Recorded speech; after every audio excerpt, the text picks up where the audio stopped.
Welcome to SI Show. This is Sharif here. Hope you're having an amazing day. I'm here to learn and grow with you guys. In this channel, we take complex cryptocurrency topics and break them into simple English for you to understand. I would like to play a video and learn with you guys what is XRP, how does it work, and what is Ripple trying to solve. Crypto projects are created to solve problems, right? And one of the biggest problems now is the inefficient systems in place for cross-border transactions. These transactions take forever and are associated with high fees. This is where Ripple comes in. Today, we are going to take a closer look at the Ripple ecosystem and its products, including its native token, XRP. Stick till the end to find out about the long legal battle between Ripple and the U.S. Securities and Exchange Commission. All right, let's get started. You'll commonly hear people refer to XRP as Ripple.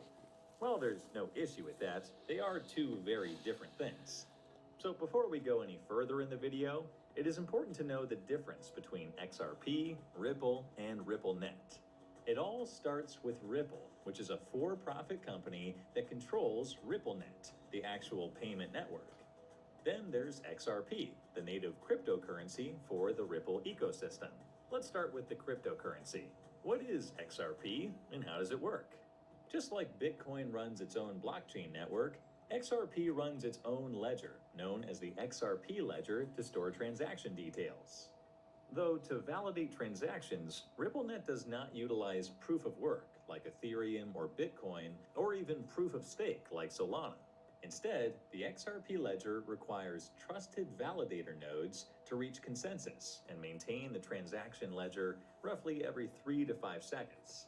These trusted nodes are collectively called the Unique Node List, or UNL. At the time of making this video, there are over 150 validators active on the ledger. This list is curated by Ripple based on aspects such as past performance, verified identity, and secure IT policies. However, this model carries a certain level of risk since not all validators carry the same level of trust and performance. Okay, if XRP can't be mined, then how are new tokens created? Well, the answer is that they don't need to be created. The entire supply of 100 billion XRP was already pre-mined by the founders. 80 billion of these tokens were allocated to Ripple, and the remaining 20 billion went to the founders, though a part of the 80 billion tokens is occasionally sold to the secondary market. Apart from the consensus mechanisms used, there are other major differences between Bitcoin and Ripple's XRP. The first one is that XRP is faster, cheaper, and energy efficient. This is closely related to how transactions are validated. Therefore, due to XRP's consensus mechanism, its transactions are much quicker, cheaper, and consume minimal energy. Bitcoin, on the other hand, takes up to 10 minutes to process transactions. Bitcoin has also been facing criticism because of the amount of energy it uses and its negative impact on the environment. The other difference between the two has something to do with decentralization. As much as the XRP cryptocurrency is decentralized, it's still tied to Ripple, which is a private for-profit company. Also, there is another element of centralization in Ripple's network structure, since there are only 150 validators. Bitcoin, on the other hand, is completely decentralized on all fronts. All right, history time. Let's look at how Ripple came to what we know now. And for this, we'll have to go back to 2004. Launched a peer-to-peer financial network known as RipplePay. Basically, the goal was to remove the needs of banks by capitalizing on relations between network participants. Let's take an example. Say Jake, who's friends with Jamie, needs some cash for his car business. Jamie, on the other hand, is friends with Ruth, who has some money at her disposal. The idea was for Jamie to act as a third party whenever Jake wanted to transact with another participant trusted by Jamie, in this case, Ruth. This trust chain can get even longer, such that Jake can borrow money from a friend of a friend of a friend.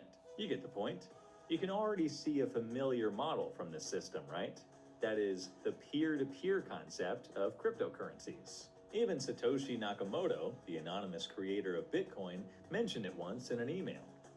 All right, fast forward to 2011. Jed McCaleb, a programmer, started developing the XRP cryptocurrency and its blockchain. Remember Fugar, the founder of RipplePay? Well, he was approached by Jed a year later, who had already recruited a team and found some investors. Jed wanted to use the RipplePay network, and Fugar accepted to hand over the project. In the same year, they launched the company and the XRP cryptocurrency. The company was originally called NewCoin before changing the name to OpenCoin and then later to Ripple. What is Ripple exactly? You know how Bitcoin's goal is to disrupt the current traditional banking system? Ripple is different in that it has its focuses on integrating with and improving the current system. Currently, cross-border payments take about 3 days to even a whole week. This is because so many entities are involved in a single transaction, and the transaction might need to go through intermediaries in different countries before getting to the final destination. This is usually through a payment system used by financial institutions, such as the Society for Worldwide Interbank Financial Telecommunication, or SWIFT in short. So basically, Ripple hopes to replace SWIFT. What does Ripple bring to the table? Well, there are two challenges that Ripple addresses right off the bat: speed and cost of transactions. The average transaction in Ripple is processed in 3 to 5 seconds, while the transaction fee is 0.00001 XRP, which is less than a fraction of a cent. The other benefit is that financial institutions can use XRP as a bridge currency instead of using other fiat currencies, which allows them to trade currencies at a lower cost.